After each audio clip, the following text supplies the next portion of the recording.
Check it out, Casper! Hey everyone, and thanks for tuning in. Casper here. Now, while the story of Overwatch has almost zero impact on the gameplay, it is still quite interesting if you're into video game lore and you want to know a little bit about the beautiful world and characters which the Overwatch developers have created. This video is going to give you a nice bite-sized version of the Overwatch story and lore of the Overwatch universe with good enough details so you know what's going on, but not too many details that you fall asleep. Now, whilst the game is of course called Overwatch, not all of the playable characters were part of the crime-fighting do-gooder group known as Overwatch. However, most of them will, at least in some way, be involved in the events of the timeline. So the Overwatch universe is set in a near-future world, not unlike ours, but where robots and humans coexist. There are, in fact, artificially intelligent robot factories known as Omniums. One day, the Omniums and the robots rebel. They decide that they need to kill all humans and create a massive robot army in an attempt to do so. Naturally, the humans aren't too happy about this, so the United Nations calls together an elite team of expert soldiers to fight against the Omnics.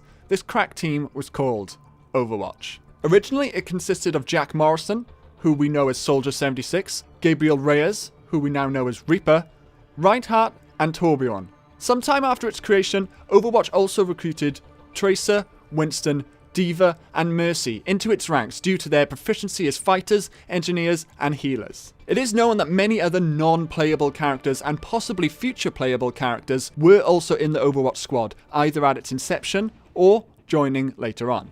Due to the incredible success of the Overwatch initiative, they ended up expanding into other fields such as scientific research and environmental conservation. This was when May joined the Overwatch, due to her experience and studies in the field of climate manipulation. Many of the Overwatch scientists were stationed at what was known as watch points, which relates directly to several maps in the game, such as Watch Point Gibraltar. May, believe it or not, was stationed at Watch Point Antarctica.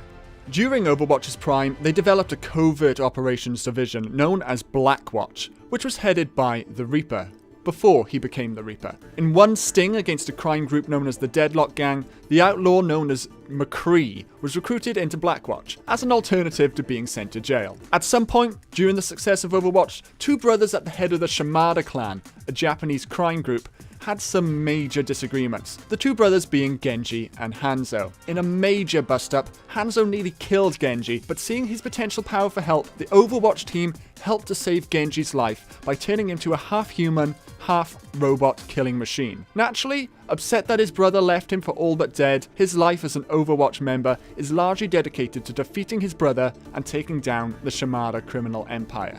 Other criminal gangs emerged during the crisis, such as the terrorist group known as Talon. So whilst Overwatch are cleaning up the world of bad guys, so terrorist organizations are obviously a target, the Talon operative known as Widowmaker has a special meaning to the Overwatch guys, and is believed that she was once married to an Overwatch agent, but she was captured and brainwashed by Talon, and then she went on to kill her Overwatch husband, and she continues to be brainwashed and trained as an assassin by Talon to this day. In the wake of the Omnic Crisis, some robots gained sentience beyond their simple artificial intelligence. They formed a faction of monks known as the Shambali, who seek to find enlightenment. One of these robots was known as Zenyatta. Whilst he was an Omnic monk like the rest, he didn't necessarily agree with their approach toward public teaching, and he instead went his separate way, fighting for justice and equality through building interpersonal connections. Due to the warfare, which was the result of the Omnic Crisis, towns and cities needed to be rebuilt. The Vishkar Corporation began creating self-sustaining cities, and they recruited Symmetra for her talents. However, not everyone agreed with Vishkar Corporation's approach, with Symmetra herself being on the fence. So when the corporation integrated into Lucio's town and began enforcing its rules and laws, he was at the forefront of an uprising, which led to his fame,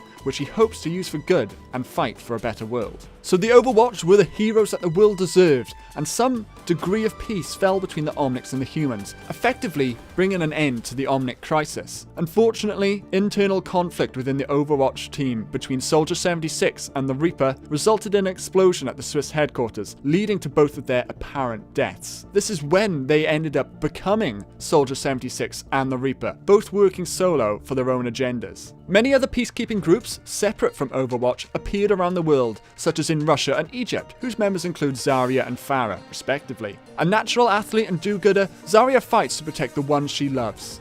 Pharah, on the other hand, would have loved to fight alongside Overwatch, as her mother did. However, since its disbandment, she now fights for justice alongside a private security firm. After the Omnic Crisis, the Australian government gifted some land and an Omnium back to the Omnics. However, many humans in Australia rebelled against this, ultimately causing a nuclear disaster and ravaging the Australian outback, leaving it to be run by many scavenging, organised collectives such as the Junkers, which is where we meet both Junkrat and Roadhog, whose life activities revolve around surviving through a life of crime and scavenging. Finally, in regards to playable characters available at launch, we have Bastion. Now, the Bastion robots were originally created by humans for warfare. However, these were hijacked by the Omnics in the wake of the Crisis. When the Crisis abated, many Bastion robots were disassembled and shut down. Our Bastion robot, for an unknown reason, reactivated with a new sense of wonder of the world, and most of his original programming no longer present. He now inquisitively explores the world and is still able to use his combat hardware when he feels necessary. And that brings us up to the modern day. They continue to fight for what they believe is right, sometimes alongside others, other times solo. So a very top level summary of everything I just said. Humans and robots coexisted. The robots rebel and a war ensues. Humans create a super squad called Overwatch to fight, whilst other peacekeeping groups also emerge around the world. Overwatch eventually brings some degree of peace, and ultimately it falls apart due to internal conflicts. The world never fully recovers, and conflicts continue to emerge. The past members of Overwatch and other peacekeeping groups, as well as crime syndicates and terrorist organizations, and even rogue vigilantes, now continue to fight to save or destroy the world. So as I said at the start, whilst the game is Overwatch, not every character you can play as was actually part of the Overwatch initiative, and not every character even has a direct link to the group that we know of. One thing is for sure, no matter which character you're interested in, the world needs heroes. Thanks everybody for watching. I hope you enjoyed. If you've got any questions, please feel free to leave them down below. And if you do want to see any more Overwatch content, be sure to subscribe to this channel, because we'll definitely be doing some beta stuff, and obviously once the game actually launches. If you like Overwatch, you might also like Team Fortress 2, so you can check out some of my other videos, and maybe you'll enjoy this too. So thanks everybody, and I'll see you soon.